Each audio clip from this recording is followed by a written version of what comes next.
around the world.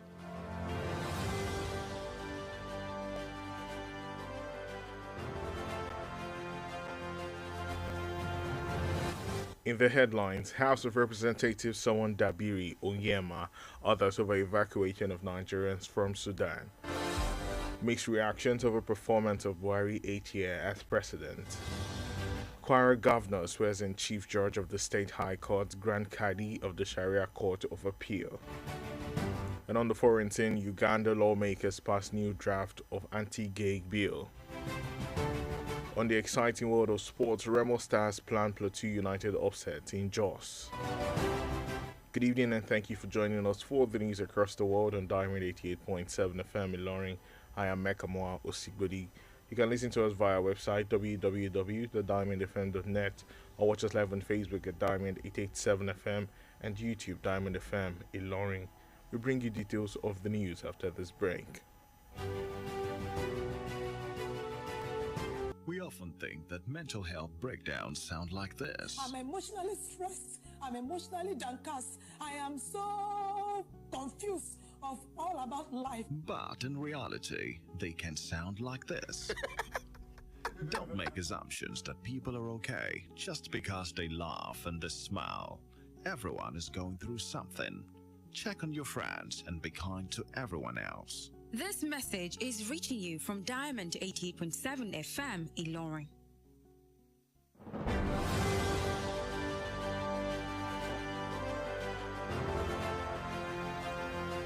Welcome back. Now the news in detail. The House of Representatives have summoned the Minister of Foreign Affairs Geoffrey Onyema and the Chairman of Nigerians in the Diaspora Commission, Abike Dabiri, to brief the House on the challenges associated with the evacuation of Nigerians stranded in Sudan. Bajabia Mila, who also extended the invite today at the plenary to officials from the National Emergency Management Agency, NEMA, said the evacuation is experiencing challenges due to interagency rivalry. It would be recalled that the ongoing civil war in Sudan has led to the emergency evacuation of Nigerians in the war-torn country.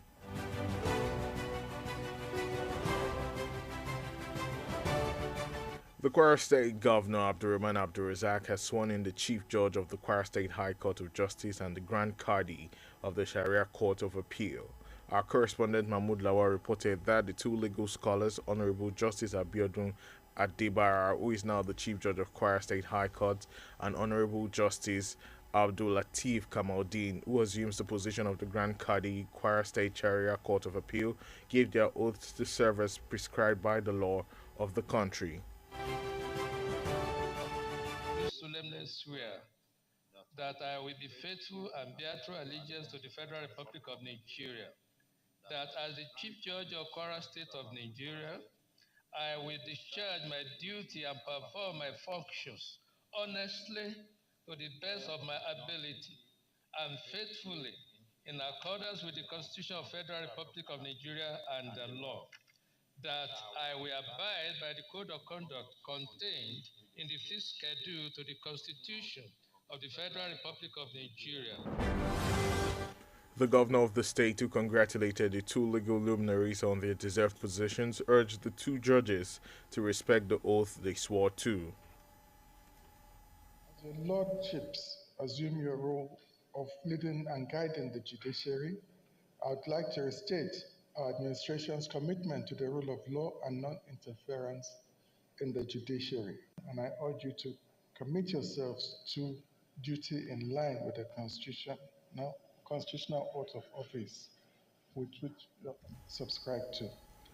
The swearing-in was witnessed by members of the State Executive Council, former Grand Kadi, and judges of respective courts in the state, families and friends of the newest judges, government functionaries, and many more.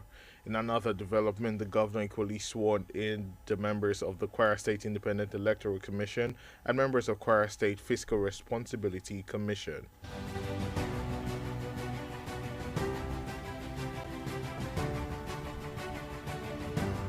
In less than 27 days to the end of the President Muhammadu Buhari administration, some residents of the Ilorin metropolis have expressed their feelings towards the impact of Buhari's 8 years in office.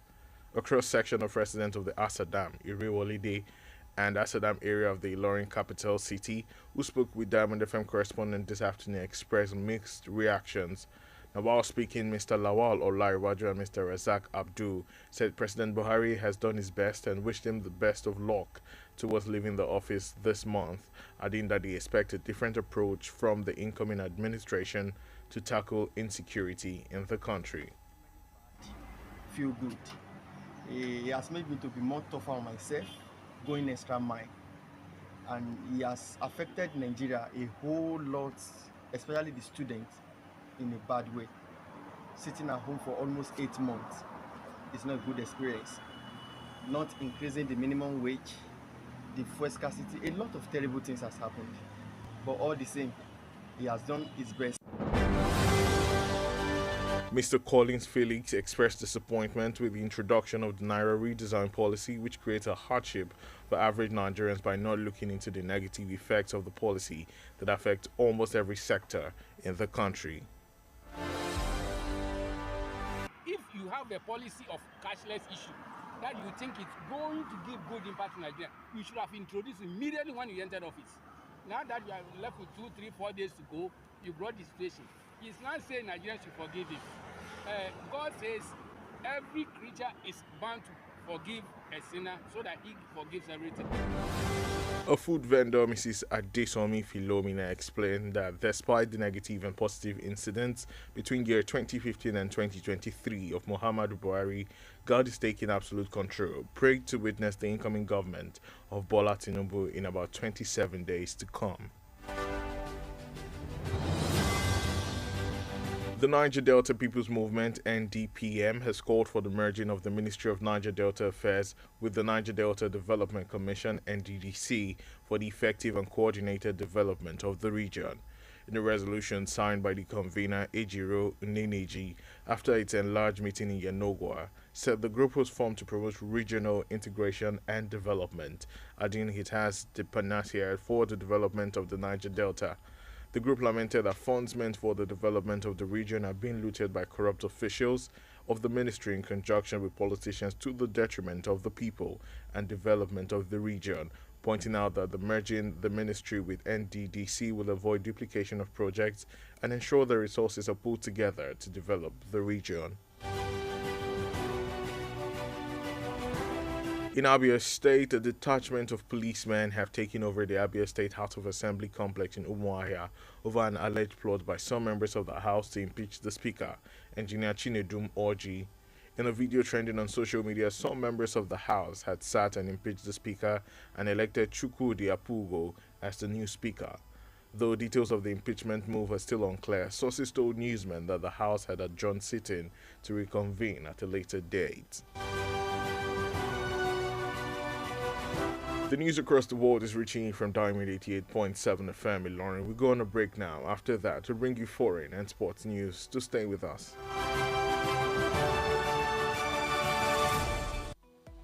Follow us on social media, Facebook, Twitter and Instagram at Diamond 87 FM.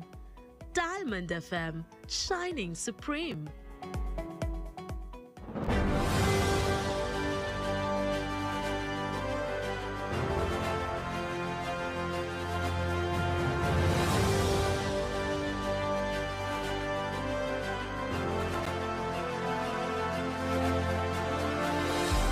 Welcome back from the break. You're still listening to the news across the world, reaching you from Diamond 88.7 FM in Ilorin. Now we continue with the stories. And moving on to the foreign scene, where the second batch of stranded Nigerians evacuated from Khartoum, the capital of Sudan, arrived at Port Sudan today. 9 students from the second batch arrived in Port Sudan last night as they were moved into a different vehicle after their bus caught fire. Recall that one of the buses conveying stranded Nigerians from Khartoum, Sudan to Port Sudan caught fire in the early hours of yesterday. While 50 students were being conveyed in the bus, no one was injured or died during the incident. And still on the foreign scene, Uganda's parliament today passed a new draft of anti-gay legislation, retaining many strict provisions, despite President Yoweri Museveni's call to rework an earlier version of the bill. Legislators amended portions of the draft law to clarify that identifying as gay would not be criminalized, but engaging in acts of homosexuality would be an offense punishable with life imprisonment. Although Museveni had advised lawmakers to delete a provision making aggravated homosexuality a capital offense, which was rejected by the parliament, meaning that repeat offenders could be sentenced to death. Diamond FM Sports News.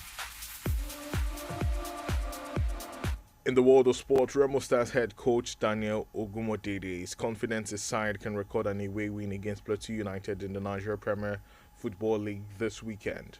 Ogumodede said his team is working hard to secure a place in the season-ending Super 6 competition.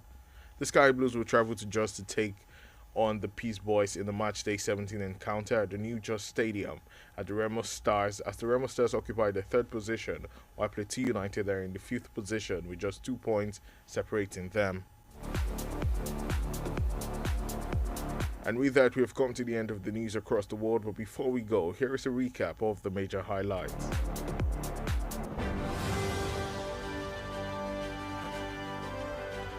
House of Representatives summoned Dabiri, Onyema, others over evacuation of Nigerians from Sudan. Mixed reactions over performance of Buhari's 8th year as president. Inquirer Governor swears in Chief Judge of the State High Court and Grand Qadi of the Sharia Court of Appeal. On the foreign scene, Uganda lawmakers passed new draft of anti-gay bill. On the exciting world of sport, Remo Stars planned Plateau United upset in Jos.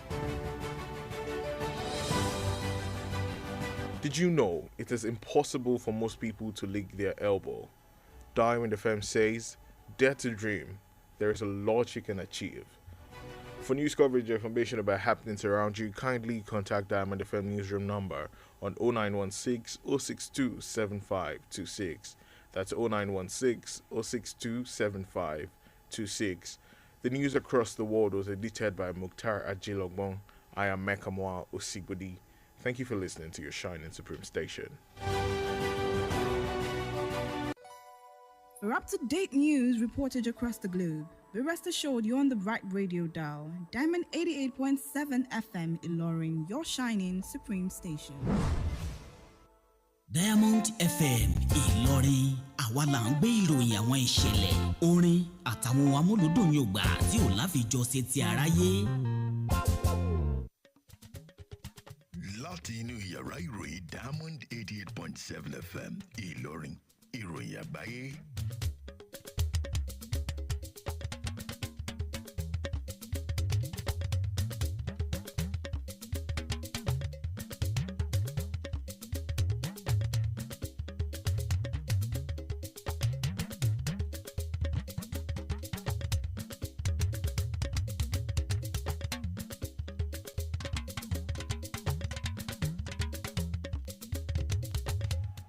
Ẹ kúrọ̀lẹ́, èyí ni àwọn kókó inú ìròyìn.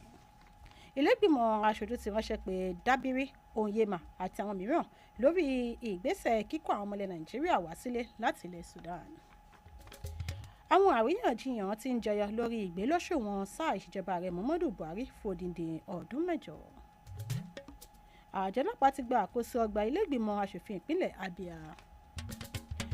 Gómìnà ìpínlẹ̀ Kwara ti ṣe ìbúra wọlé fún àwọn adájọ́ àgbà ti ilé gíga ìpínlẹ̀ Kwara àti ti ilé-ẹjọ́ kòtẹ́milọ́rùn ní ìpínlẹ̀ Kwara. Lẹ́ka tilẹ̀ òkèrè, àwọn aṣòfin nílẹ̀ Uganda ti buwọ́lu ìwé àbádòfin títún ìwébàdé tuntun lórí ìbálòpọ̀ akọ sí akọ. Lẹ́ka tàwé ìdárayá, ikọ̀ Remo Stars ti ń palẹ̀mọ́ fún ìfẹsẹ̀wọnsẹ̀ pẹ̀lú ikọ̀ Plateau United. Ẹ kúrọ̀lẹ́, ẹ ṣeun tẹ́ darapọ̀ mọ́ wa fún ti ìròyìn káàkiri àgbáyé láti iléeṣẹ́ wa Diamond 88.7 FM Ìlọrin. Ọláyínká Ajani Ajibade lórúkọ tèmi. Ẹ tún lè gbọ́ wa lórí ìtàkùn àgbáyé wa www.diamondfm.net tàbí lórí Facebook wa @Diamond 87 FM tàbí lórí YouTube wa Diamond FM Ìlọrin. Ìròyìn ọ̀hún lẹ́kọ̀ọ́rẹ́ ń bọ̀ láìpẹ́.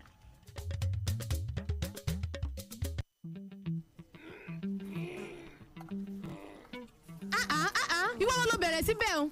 ẹ mọ̀mọ́ bínú kí ni òun ti bà mí lẹ̀ ni. ìgbà tó wá bọ̀ ńlẹ̀ ńkọ́ ṣébi tó yẹ kó ṣe gá sínú o tiẹ̀ mọ̀ pé bí esin bá fi lè gbé kinní ọ̀hún tó sì bà lé oúnjẹ lòmíì ó lè fo ní irú àìsàn ni èyí tó ṣe ń ò dá o. ó yá àfira kó bó ti ṣe é kúrò ń bẹ̀ ń. ẹ mọ̀ bínú o mọ̀mọ́. ẹ rí nǹkan awíwíwí afọ̀fọ̀fọ̀ pé ìmọ́tótó ló lè ṣẹ́gun àrùn gbogbo ẹ jẹ́ ká yàgò fún ìwà ọ̀bùn tó bá lè dárùn ohun àìsàn sílẹ̀ láyìíká àti àgbègbè wa bẹ́ẹ̀ bá wa kẹ́fẹ́ ẹnikẹ́ni tàbí ẹnìkan pé ó ń dalẹ̀ tàbí ṣe gáàsà yìíká yín ẹ tètè kìlọ̀ fún kọ́mọ̀bà fi tiẹ̀ kó bá ti yín torí bí ara lẹni bá ń jẹ kòkòrò tá ò bá wí fún rẹ́rẹ́ rẹ̀ kò ní jẹ́ ká sùn ẹ jẹ́ ká yìíká àti àgbègbè wa máa wà ní ìmọ́tótó nígbà gbogbo. ọ̀rọ̀ ìmọ̀ràn yín wá láti iléeṣẹ́ Diamond 88.7 FM.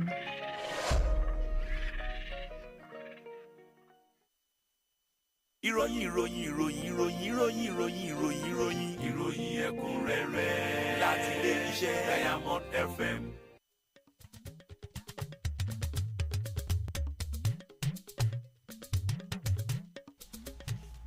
ẹ káàbọ̀ padà ìròyìn ọ̀hún rèé lẹ́kùnrẹ́rẹ́. ilé ìgbìmọ̀ aṣojú-ṣòfin ti ké sí mínísítà fọ́rọ̀ ilẹ̀ òkèèrè Geoffrey Onyema àti alága iléeṣẹ́ tó ń rí sọ́rọ̀ àwọn ọmọ ilẹ̀ Nàìjíríà lókè òkun Àbíkẹ́ Dábìrì Èrèwà láti wá ṣàlàyé àwọn ìpèníjà tí ó rọ̀ mọ́ ìgbésẹ̀ kíkó àwọn ọmọ ilẹ̀ Nàìjíríà kúrò ní ilẹ̀ Sudan. Gbajabiamila kéde ọ̀rọ̀ yẹn lásìkò ìjókòó ilé lónìí tí ó sì tún ké sí àjọ tó ń rí sọ́rọ̀ àwọn ìṣẹ̀lẹ̀ pàjáwìrì láti yọjú síwájú gbogbo ilé bákan náà. Ó ní ìpèníjà kan jẹyọ lórí ìgbésẹ̀ kíkó àwọn ọmọ ilẹ̀ Nàìjíríà tí wọ́n ti há sí ilẹ̀ Sudan padà wá sílé látàrí ìwà ṣíṣorogún eléyìí tó ń bẹ láàrin àwọn àjọ tọ́rọ̀ yìí kàn. Ṣebí ẹ rántí wípé ogun abẹ́lé tó ṣẹlẹ̀ lọ́wọ́ ní ilẹ̀ Sudan ti ń ṣokùnfà ìṣẹ̀lẹ̀ kíkó àwọn ènìyàn kúrò lórílẹ̀‐èdè náà tí ó fi mọ́ àwọn ọmọ ilẹ̀ Nàìjíríà. Gómìnà ìpínlẹ̀ Kwara ti ṣe ìbúra wọlé fún adájọ́ àgbà ilé-ẹjọ́ gíga ìpínlẹ̀ Kwara àti kádì àgbà fún ilé-ẹjọ́ kòtẹ́milọ́rùn Sharia.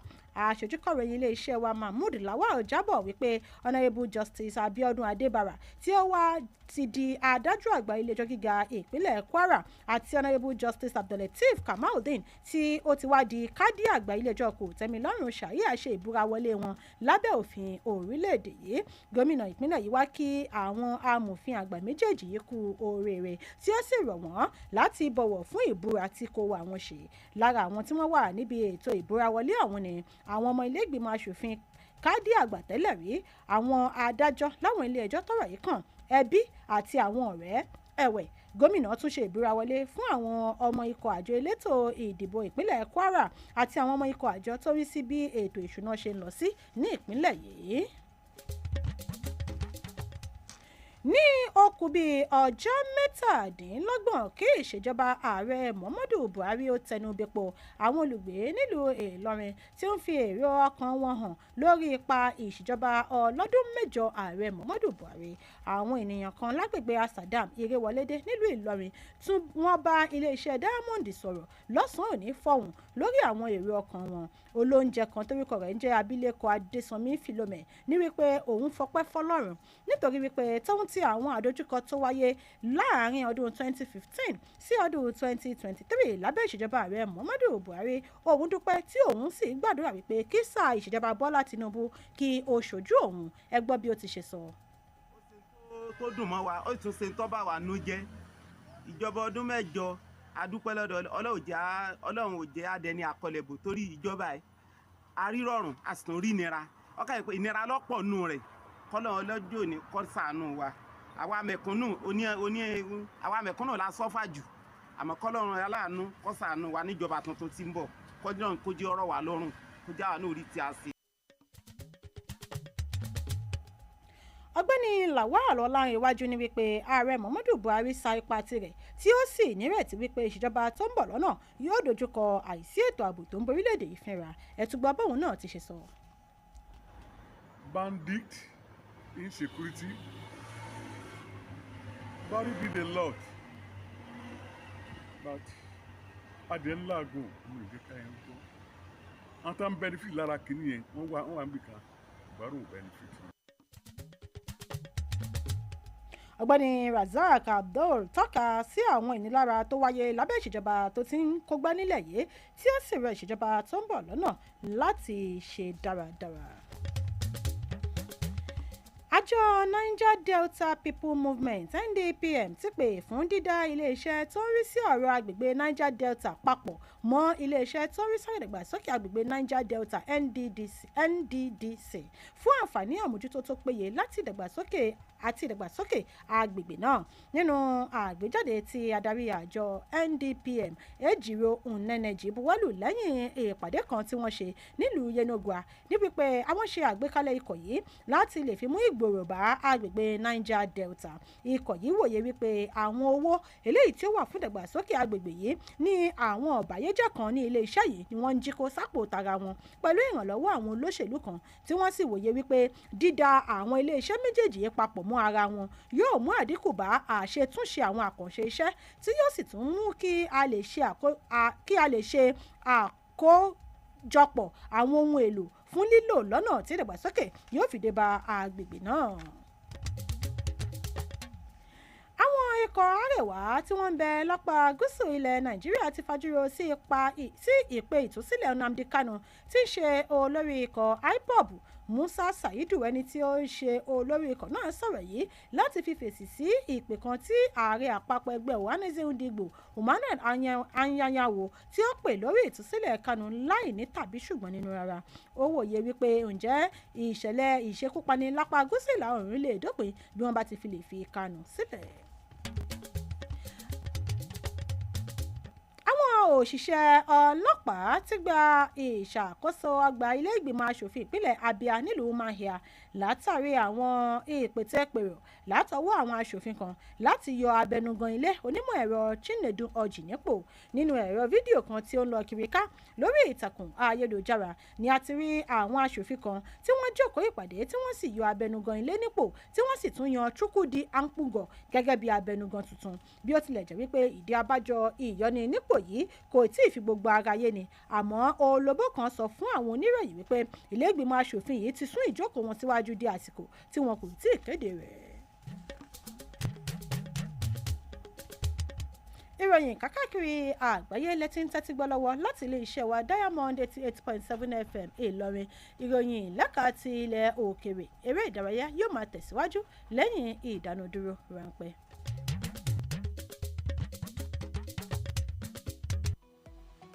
Ẹ darapọ̀ mọ́ wa ní ìtàkùn káyélujára wa ìtàkùn ìbádọ́rẹ̀ẹ́ Facebook ìtàkùn abẹ́yẹfò Twitter àti Instagram lórí Diamond 887 FM Diamond FM Shining Supreme.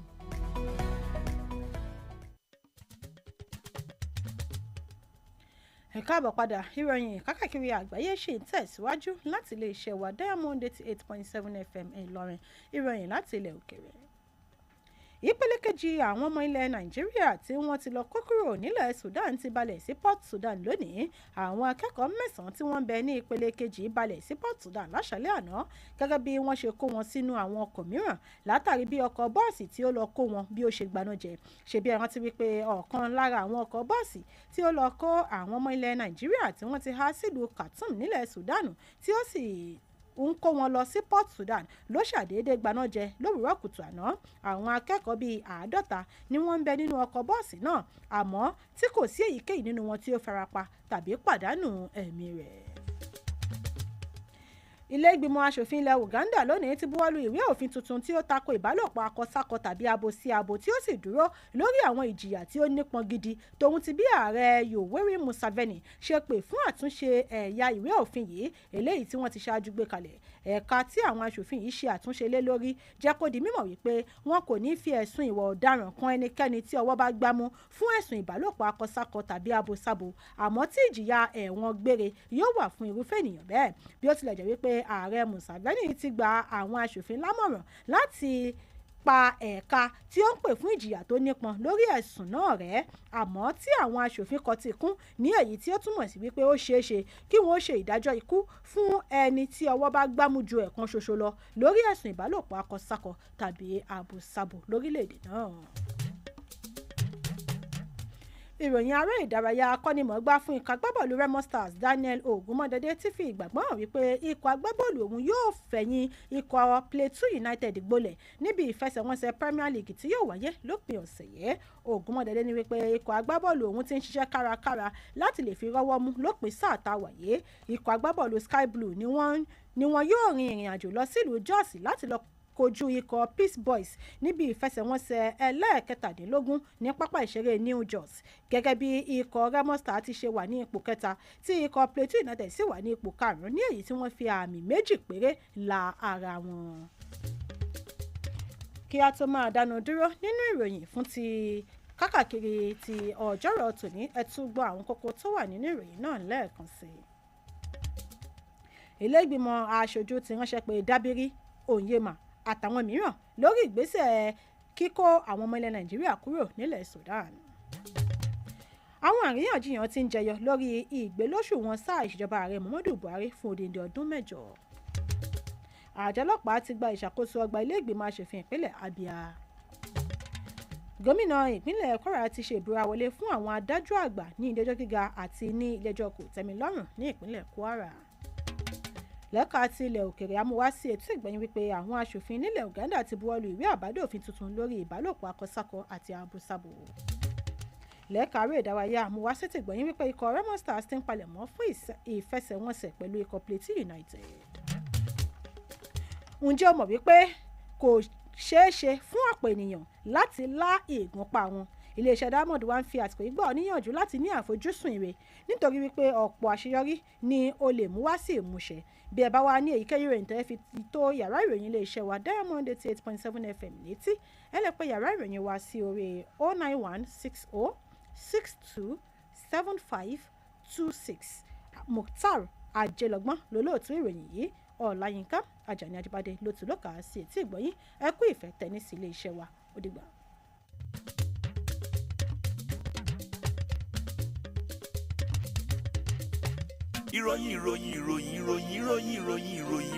ìròyìn ẹ̀kúnrẹ́rẹ́ láti ilé-iṣẹ́ Diamond FM. Ó ń fẹ́ sinmi létí, ó ń gbọ̀n rìrì dọ́kàn. Ìkànnì